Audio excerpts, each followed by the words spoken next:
아버지 하나님, 이제 말씀 앞에 섰습니다. 펼쳐진 성경을 통하여서 우리 각인에게 친히 말씀으로 역사하여 주옵시기를 예수님의 이름으로 기도하옵나이다.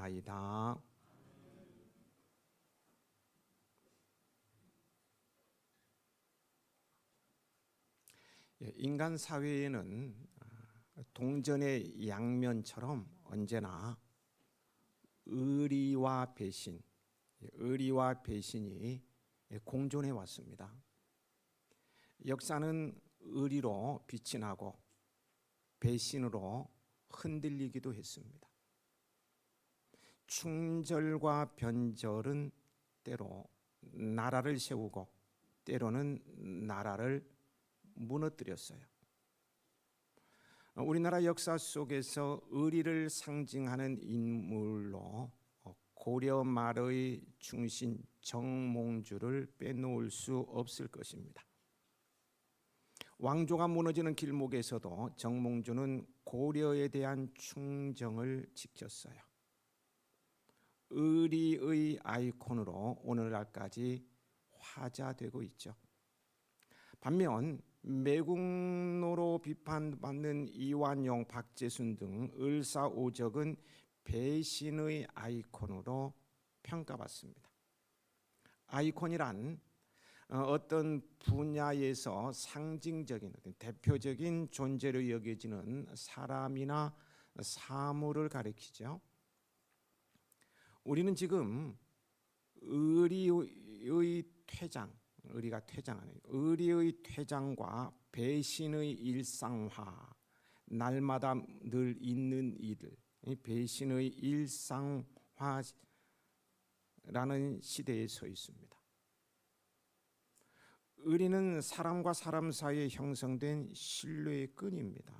그러나 현대 사회로 올수록 현실적 선택과 합리적 계산이 의리와 배신을 대신하고 있습니다. 의리가 밥 먹여주냐? 의리가 밥 먹여주는 것도 아니라는 생각에 배신을 너무너무 쉽게 하는 일상화된 그런 사회가 되고 있다는 거예요. 의리와 배신은 개인의 선택이지만 그 영향은 공동체 전체에 미칩니다. 의리는 누군가를 살리고 관계를 지킵니다.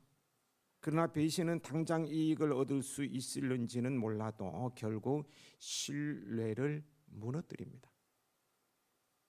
배신이란 자신을 믿었던 사람을 저버리는 행동입니다. 이는 인류가 나타날 때부터 시작되었습니다. 고대에서는요, 배신하는 사람을 짐승 이하로 취급했다고 합니다. 좀 짐승만도 못하다는 거죠. 개는 배신하지 않습니다. 개 배신 절대 안 합니다. 저희 집에는 고양이를 키우는데요, 고양이도 배신하지 않아요. 제가 얼마나 싫어하는 내색을 하는지 모릅니다. 그냥 발로 뿡뿡 차기도 하고 막 때려주기도. 그래도 제가 집에 가면 막 아웅 야웅 하면 달라붙고 절대 배신하지 않아요. 배신은 짐승만도 못한 행위입니다. 현대의 일반적인 관점으로도 인간이 하지 말아야 할 행동 중에 하나가 배신입니다. 배신의 아픔은 오래가는 것 같아요. 믿었던 사람에게서 받은 상처이기에 길이 남을런지도 모릅니다. 무덤에 갈 때까지도.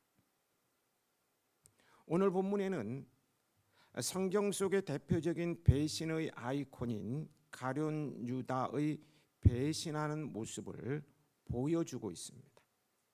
1절, 2절 말씀을 함께 읽으시겠습니다.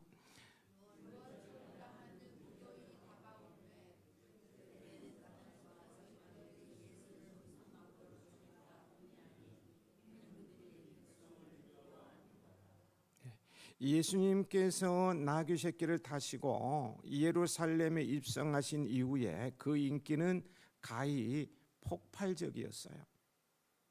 또한 성전에서 행하신 유대 지도자들과의 끊임없는 논쟁과 책망, 그리고 사역에서 오는 그의 인기는 유대 지도자들로 하여금 위기 의식을 느끼게 했습니다. 그들의 예수님께 대한 적개심은 결국 더욱더 막 불타오르고 있어요. 그래서 2절에 무슨 방도로 죽일까 궁리하였다고 했습니다. 이 말은 그들이 예수님을 죽이기로 이미 결정을 했음을 말해줘요. 근데 문제는 방법이었어요.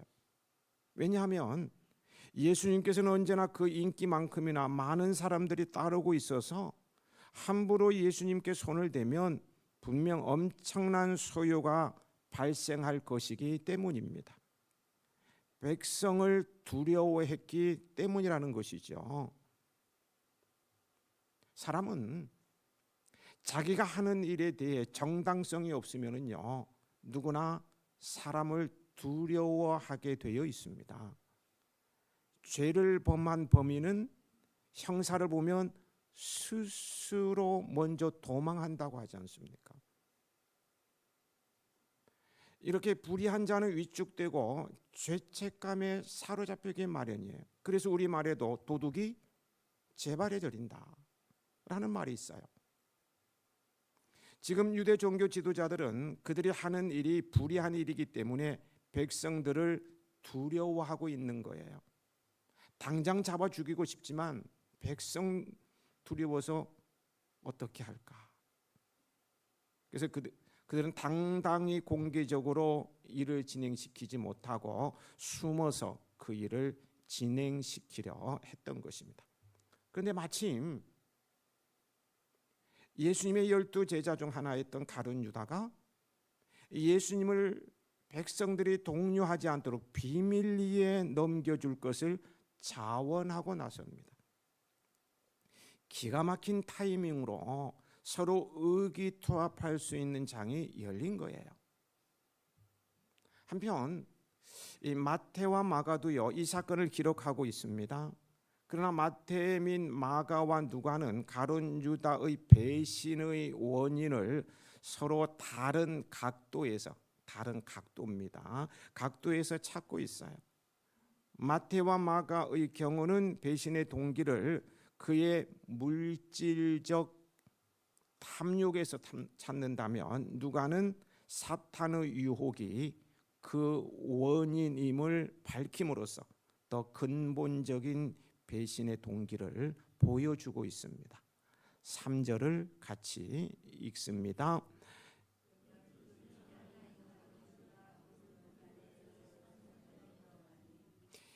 이 표현만 보아서는 왜 사탄이 가룟 유다에게 들어가게 되었는지 분명하게 그 이유를 알 수 없어요.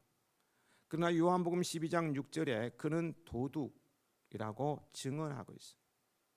가룟 유다는 물질에 대한 탐욕으로 불의의 삭스를 사랑한 까닭에 모든 죄의 원천인 사탄에게 사로잡히게 된 것이었어요. 가룟 유다는 여러분도 알다시피요, 제자들 중에 비교적 똑똑했던 것 같아요. 그래서 그는 돈을 관리하는 데 전문가인 세리 출신의 마태를 제치고 예수님 공동체의 재정을 맡게 되었어요. 이는 예수님께서 그를 신임했다는 증거이기도 합니다. 예나 지금이나요 마찬가지입니다마는 믿지 못할 사람에게는 돈을 맡길 수 없습니다. 돈은 아무에게나 맡기는 게 아니잖아요. 그런데 가룟 유다는 예수님의 이런 기대를 저버리고요, 돈을 훔쳐갔어요. 도둑이라는 거예요. 마리아가 나드 한 근을 가져다가 예수님께 부을 때에도 그는 앞장서서 마리아를 꾸짖었어요. 왜 그 비싼 향유를 팔아 가난한 사람에게 나누어 줄 생각을 못하고 허비하느냐 하는 것이 그의 지론이었어요. 그러나 보십시오, 그가 정말 가난한 사람을 생각해서 이런 말을 했습니까? 아닙니다. 성경은 그가 돈이 탐이 나서 그렇게 했다고 분명히 증언하고 있어요. 사탄이 예수님의 제자인 가룟 유다에게 들어갈 수 있었던 것은 그가 탐욕에 사로잡혀 불의한 재물까지 사랑했기 때문입니다. 사탄은 이렇게 불의한 돈이라면 사족을 못 쓰고 어떤 일이라도 할 수 있는 사람을 자기 마음대로 움직일 수 있는 것입니다. 조심하시기 바랍니다. 돈이라면 사족을 못 쓰면 누구에게? 사탄에게 이용당하게 되는 거예요. 그런데 황금 만능주의 시대에 살다 보니까 돈이라면 사족을 못 쓰는 사람들이 의외로 많습니다. 돈만 된다면. 불의의 삭슬 사랑하는 자는요, 사탄의 올무에 걸려 악을 행하게 되며 끝내 그 불의의 삭스로 말미암아 멸망하게 됩니다. 4절 말씀을 함께 읽으시겠습니다.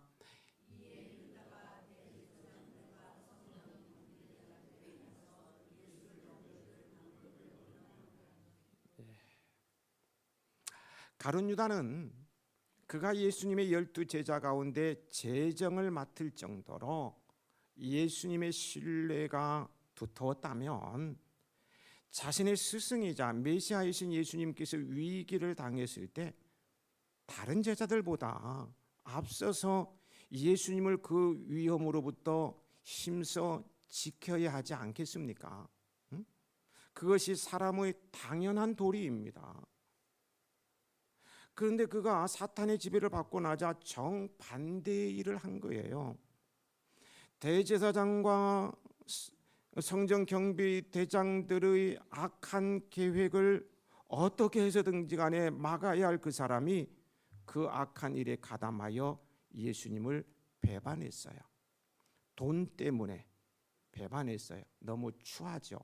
추하다는 말을 잘 이해 못하시는 분이 2분 계셨어요. 해석해 드립니다. 더럽습니다. 얼마나 더러워. 얼마나 더러워. 이것이 사탄의 지배를 받는 자의 실상입니다. 사탄의 지배를 받는 사람은 양심이 마비되어요. 죄악에 대한 수치심이 사라져요. 일단 사탄에게 지배되고 나면 인간의 모든 도덕심은 사라집니다. 어떤 악하고 추한 일이라도 거침없이 하게 됩니다. 5절을 보면 유대 종교 지도자들은 가룟 유다가 자기들을 찾아와서 스스로 찾아갔죠. 자기들을 찾아와서 예수를 넘겨줄 방도를 의논하자 기뻐하며 유다에게 돈을 주기로 언약했다고 했습니다. 또 6절을 보면 유다는 이를 허락하고 사람들이 없을 때에 넘겨줄 기회를 찾았다고 했습니다. 가룟 유다는 참으로 좋은 기회를 잡았어요.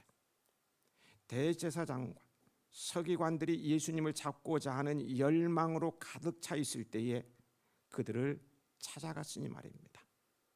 돈과 권력과 명예를 한 손에 쥐고 있는 유대 지도자들과 의기투합하게 돼 한 마음이 되었으며 그들과 친하게 지낼 수 있으니까 앞으로 무슨 자리 하나 얻을는지도 모르겠고요. 속으로 얼마나 쾌재를 불렀을까요? 돈도 거머쥐고 예수님도 넘겨줄 수 있어요. 이보다 더 좋을 수가 없어요. 결국 그의 뜻은 성취되었습니다. 은 30의 스승을 팔았어요.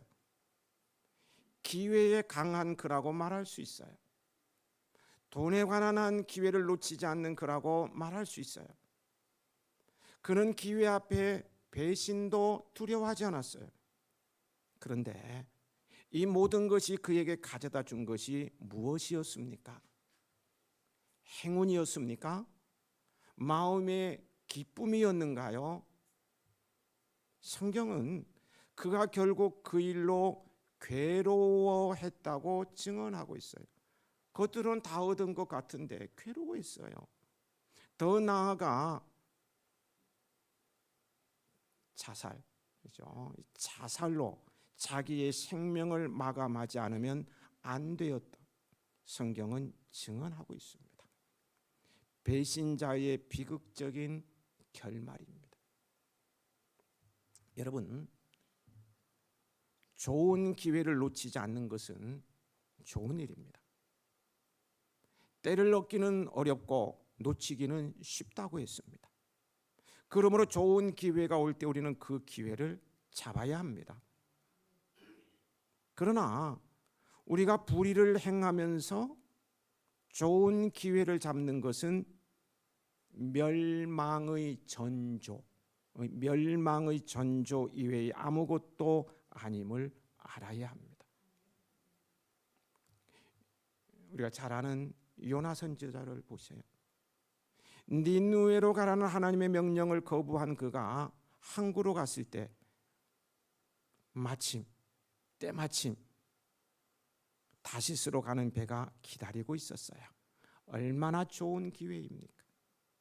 그는 그것이 세상에는 우연이 없다고 하나님의 뜻으로 받아들였는지도 모릅니다. 요나는 재빨리 뱃삭을 지불하고 배에 올라탔어요. 그리고 배 맨 아래로 내려가서 자리를 잡고 깊은 잠을 청했어요. 자신은 행운하다, 나는 행운아야 라고 생각했을 것입니다. 그런데 그 결과 그는 바다에 던지워지는 신세가 되었습니다. 여러분, 불의, 이 악을 행하는 자에게 이 많은 좋은 기회는요, 결코 복된 기회가 아닙니다. 그것은 멸망의 뭐뿐이라고요? 전조일 뿐이에요. 그럼 우리는 기회를 만나게 될 때에 자신이 악을 행하고 있는 것은 아닌지 자신을 돌아보아야 합니다. 그리고 이 기회가 과연 정의롭고 하나님께서 주신 기회인가 하는 것을 먼저 깊이 점검하고 생각해야 합니다. 다윗은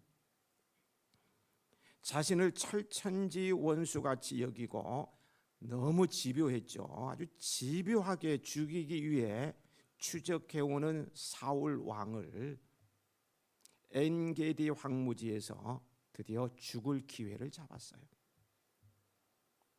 인명피해 하나도 없이 그냥 죽일 수 있는 기회가 찾아왔어요. 측근들은 하나님께서 주신 절호의 기회라고 하면서 당장 죽일 것을 건의했어요. 그러나 다윗은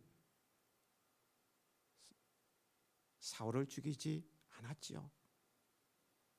그저 옷자락만 베었어요. 죽일 수도 있는데 안 죽겠다는 보여주기 왕의 옷자락을 베었어요. 그리고서는 그것마저도 매우 가슴 아파했습니다. 여러분, 다윗이 바보입니까?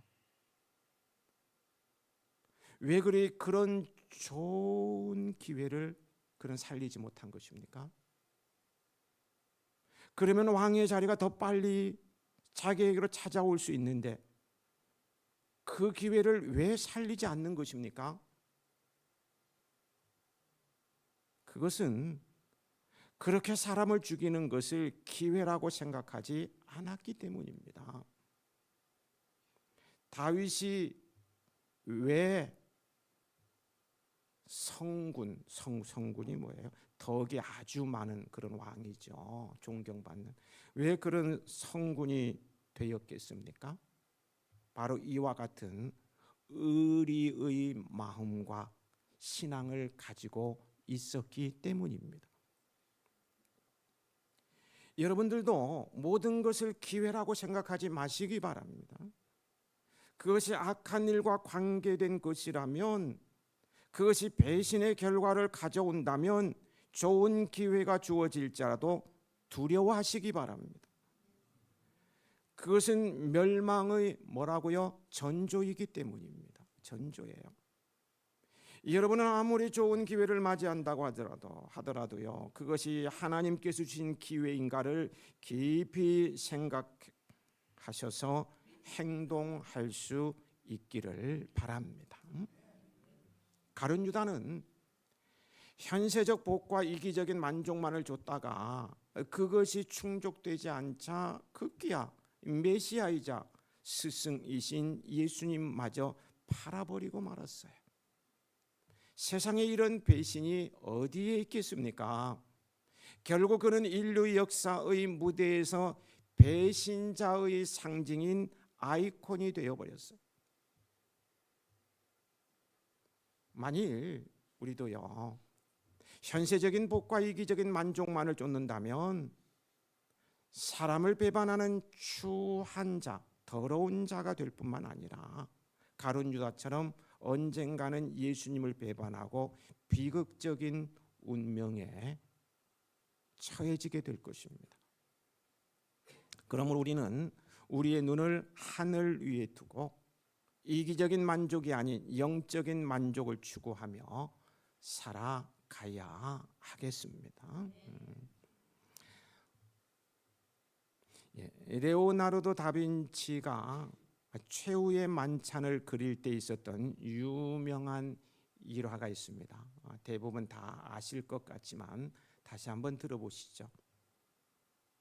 대제사장과 군인들에게 연행되기 전 마지막으로 12명의 제자들과 만찬을 가지신 예수님의 모습을 묘사한 그림인 최후의 만찬은 르네상스 시대의 대가이죠. 레오나르도 다빈치에 의해서 그려졌어요. 1491년부터 1498년까지 무려 7년간의 기간 동안 그의 손에 의해 그려진 최후의 만찬은 현재 이탈리아의 밀라노 지방에 있는 작은 수도원에 있습니다. 레오나르도 다빈치의 세계 제1의 걸작품 최후의 만찬에는 이런 일화가 숨겨져 있습니다. 1491년 새로 지어진 수도원의 벽화를 그릴 유명한 화가를 찾던 로마 교황청은 당시 이태리에서 명성이 높던 화가 레오나르도 다빈치를 불러서 성경 속에 있는 예수님의 제자들과의 마지막 만찬 광경을 벽화로 그려줄 것을 부탁하게 됩니다. 이제 부탁을 받은 다빈치는 그때부터 실제로 그림의 모델로 쓰일 사람들을 찾아다녔다고 합니다. 한 사람 다 모델을 놓고 그린 거죠. 오랜 엄성 끝에 예수님의 모습을 상징할 수 있는 깨끗하고 선하게 생긴 19살, 19세의 젊은 청년을 찾은 뒤 본격적인 작업에 착수하게 되었어요. 그 후 6년 동안 예수님의 11명의 제자 그림을 모두 다 완성한 다빈치는 이제 마지막으로 예수님을 배반한 가룟 유다의 모델을 찾아다니게 되었어요. 다빈치가 가룟 유다의 모델을 찾는다는 소식을 듣게 된 로마의 시장은 로마의 지하 감옥 속에 사형을 기다리고 있는 수백 명의 죄수들이 있으니 그곳에서 한번 모델을 찾아보라고 제안을 했고, 그의 제안에 승낙을 한 다빈치는 로마에서 가장 잔인하고 악랄한 살인을 저지른 사형수 감옥을 방문한 뒤 그곳에서 사형을 기다리고 있던 한 죄수를 선택하게 되었어요.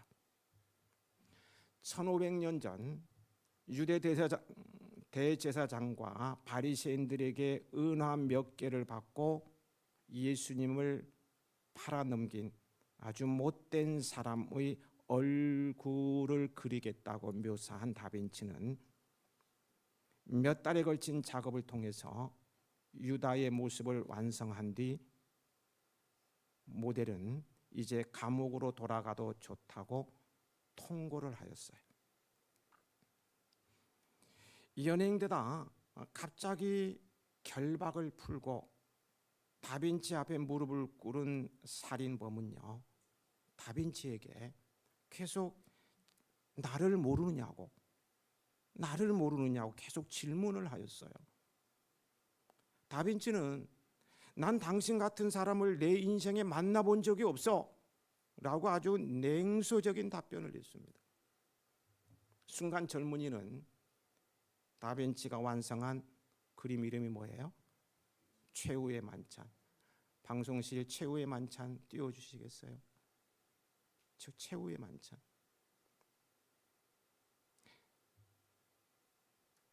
이 젊은이는 최후의 만찬을 가리키면서 다음과 같은 말로 부르짖었어요. 저가 저 그림 속에 그려진 6년 전의 예수님의 모델이 바로 나였습니다. 저기 저 그림 속에 그려진 6년 전의 예수님의 모습이 바로 나였습니다. 그렇게 얼굴이 성스럽고 깨끗했던 젊은이가 로마 최악의 살인마로 돌변하였다는 사실을 알게 된 다빈치는 커다란 충격을 받았고요. 이 그림 이후로는 예수님에 관한 그림을 더 이상 그리지 않았다고 합니다. 왜요? 배신자 유다는 특별한 사람이 아니라 바로 내 자신일 수도 있다는 거예요. 그는 배신하기 전 예수님을 따라다니던 12명의 제자 중 한 사람이었어요. 성경은 내가 지난날 어떤 부류에 속했던 누구였는지를 묻는 것이 아닙니다. 오늘 지금 이 순간 내가 누구냐를 묻고 있어요. 예수님의 모습을 하고 있던 청년이 유다의 배신자 유다의 모습을 연상시키는 그런 추한 모습으로 변해버렸다면 지금 오늘 나의 모습은 어떠할까요? 라는 질문을 던져보게 되지 않습니까? 여러분은 배신의 아이콘이 더 씌워진 그런 인생이 아닐 것입니다. 내려도 됩니다. 방송실.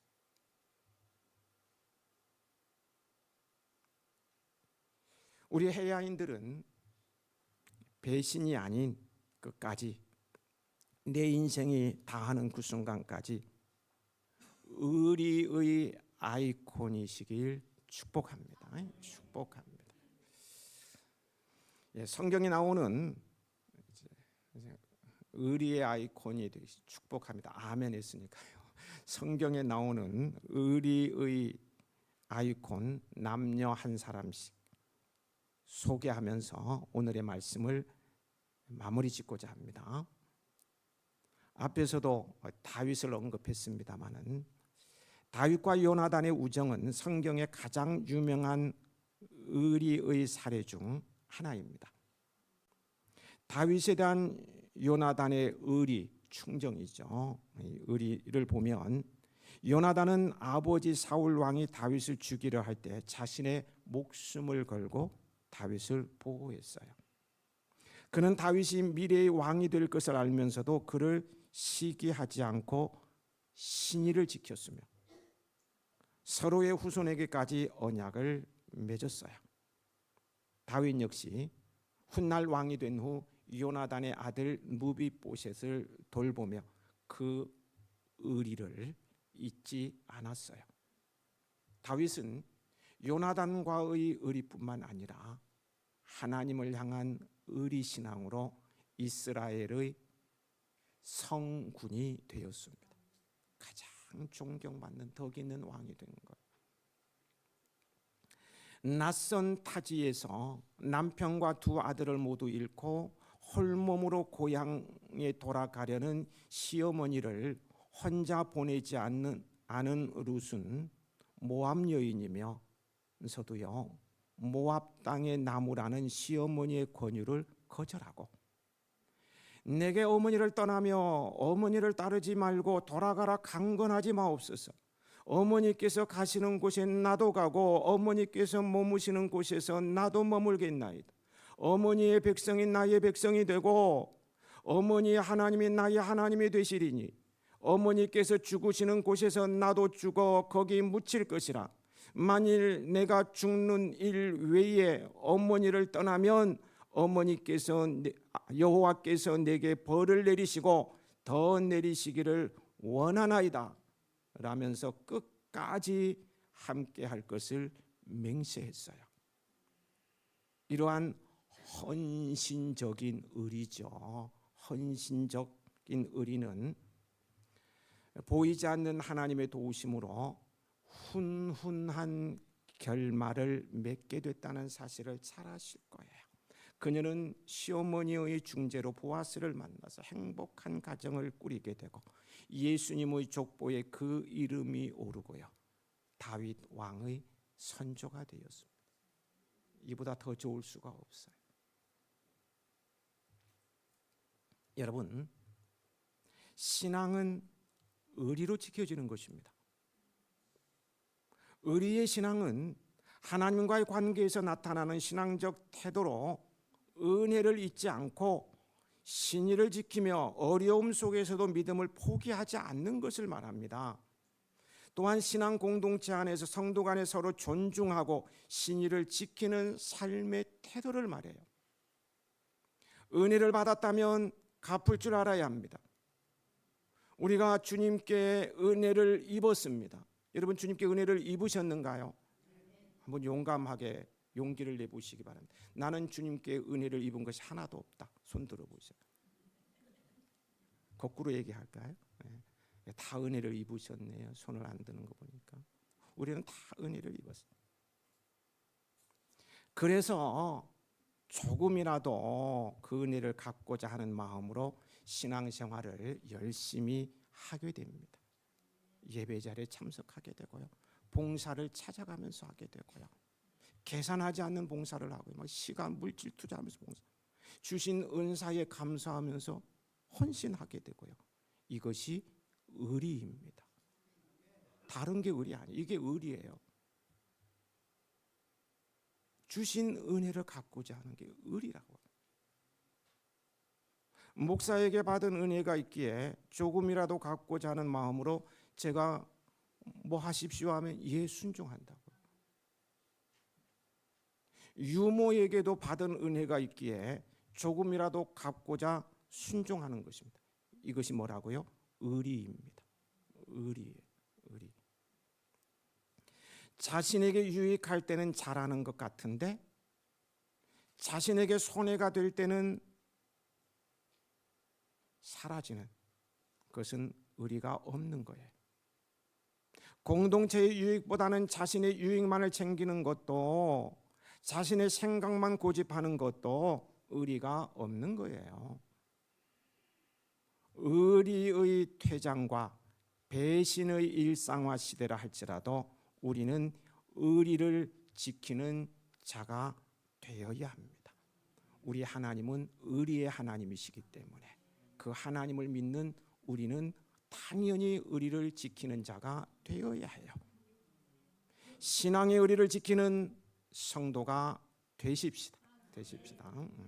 인생을 살다 보면 누구에게나 위기가 있듯이요, 저희 목회 사역인들 위기가 없었겠습니까?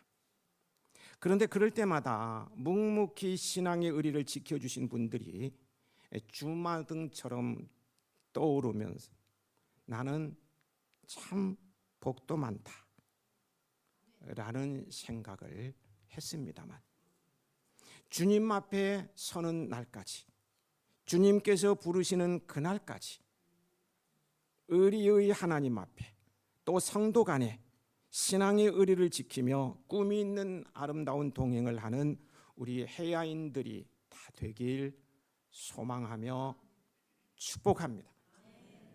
아버지 하나님,